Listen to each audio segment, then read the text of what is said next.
Hi, hello, kumusta ka? Okay guys, ito guys, meron na naman tayong sharing guys. Oo.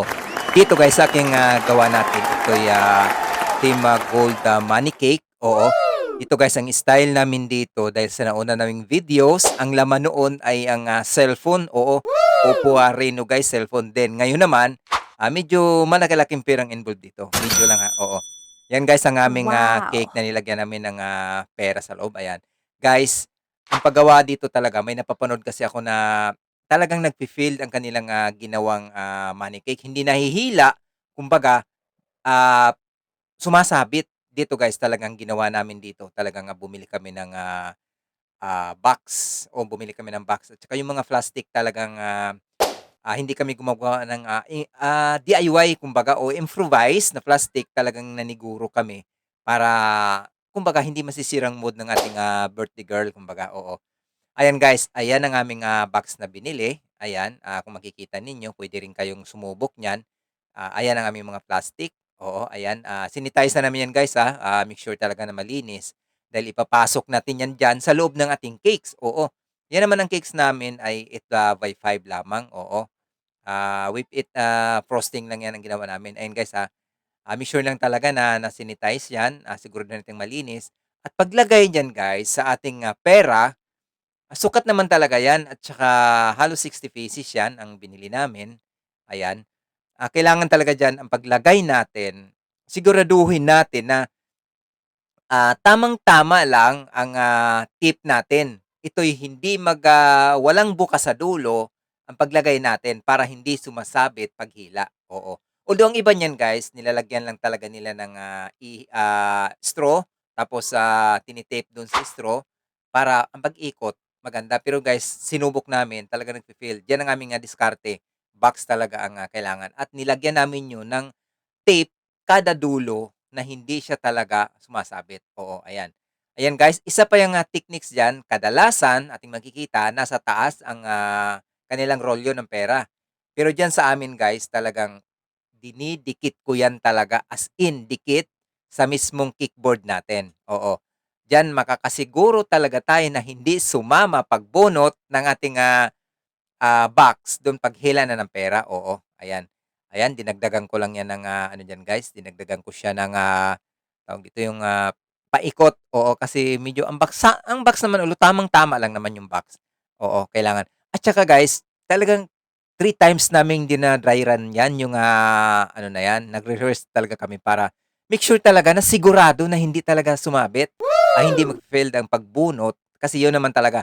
Ang money cake talaga, ang highlights niyan pinaka-smooth bunutin, oo. Ikaw ba naman halimbawa magbi-birthday ka, pagbunot mo ngayon, siyempre tinitingnan natin kung anong kasunod ang hinihila natin tapos sumasabit, oh, 'di ba sumasabit?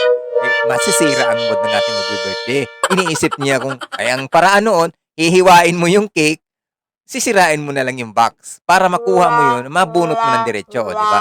Medyo nakakaano yun guys, naka-bad mood yung mga gano'n. Pero hindi although hindi naman maiwasan, pero para sigurado guys, diyan, dito sa ginawa namin talagang subok na talaga na smooth, smooth talaga, very smooth talaga ang pagbunot, oo.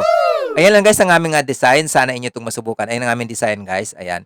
Yung mga tinanggal ko din pala doon sa box ay pinapatong ko rin diyan para hindi naman na mas malaking nawawala sa ating cake, oo. Ayan ay, chiffon cake lamang na mocha flavor, oo, yan dahil yan ang kanilang request at siyempre yung, pinakakulay ng ating, whipping cream, ang ating Whip It, hindi na namin yan talaga guys nilagyan. Napakabagay at magandang-maganda palang, kombinasyon ang white at saka gold.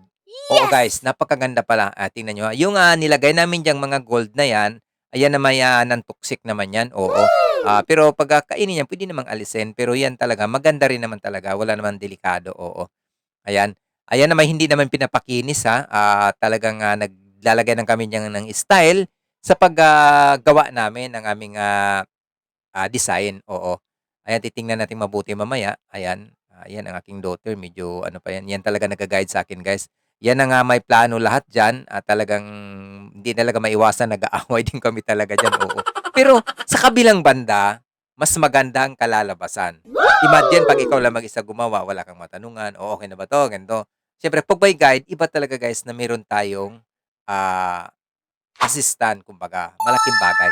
Ayan guys, Yan, ginawan lang namin yan ng, wave kumbaga, ang aming, design sa gilid, oo, ayan. Kung tutuusin guys, maganda din talagang 8x5 or 8x6 or 5 na lang ang ating gagawin kasi mas malapad. Unlike dun sa 6 or 7 na halos, mapuputol ang ating cake 'pag naglagay tayo ng box, oo. Ayan ang aming nilalagay guys, non-edible yan guys, yung, nilalagay namin diyang, mga ball, oo, yan mga ball gold yan. Tapos yung aming crystal din, oo. Ayan, ano yan guys, non-edible, oo. Pero yung cake natin talaga pure edible yan, oo. Ayan. Ayan ang yan ang mga pearl talagang edible yan, oo, ayan. Yung aming nilalagay. So guys, dito talaga sa paggagawa ng cakes, talagang, kailangan talaga diyan pasensya. Talagang iisipin talaga natin na kung anong order sa atin hangga't maaari ipapaalam natin sa ating, client guys, oo.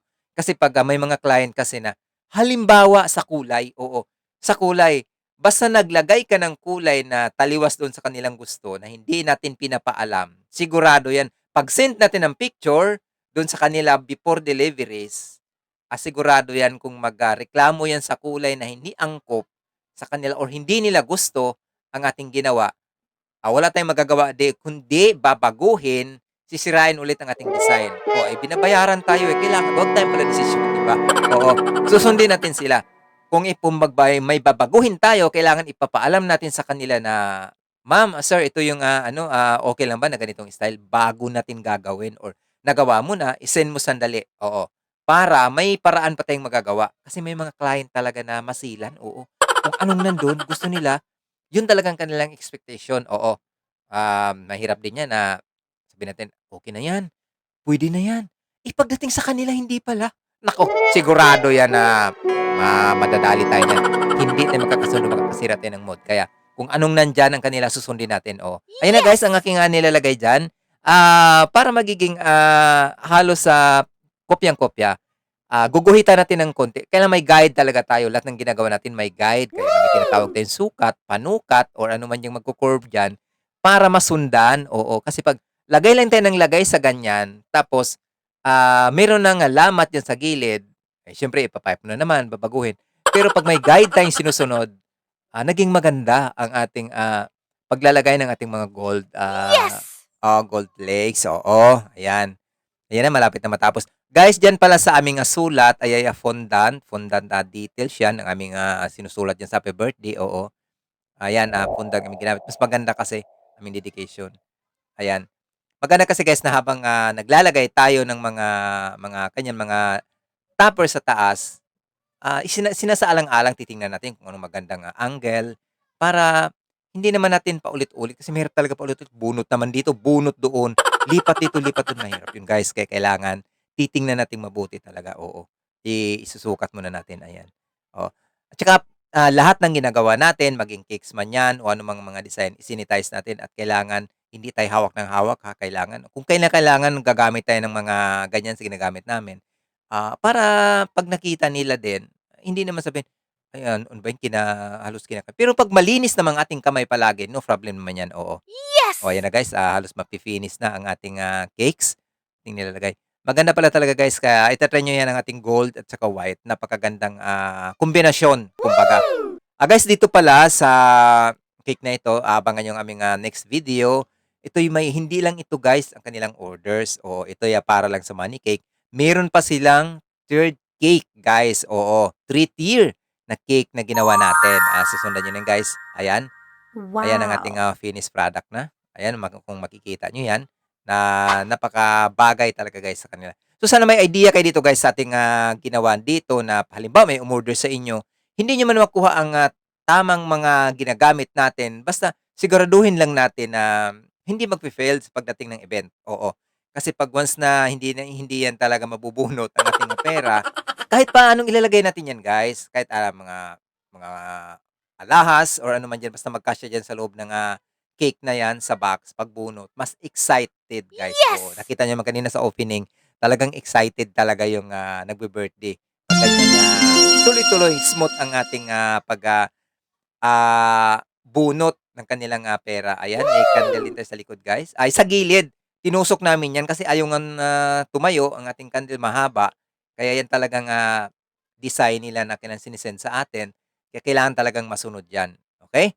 Okay, Yes! sana nagustuhan ninyo guys yung aming, yung aming, cakes na ginawa para din, may idea din kayo. Halimbawa kung sa inyo na rin na may mag-o-order, sino ba namang, baker na hindi nangarap, 'di ba, okay? So maraming salamat, huwag kalimutang i-share ang ating mga videos guys na inyong, napanood ngayon. Huwag niyong kalimutan, happy baking!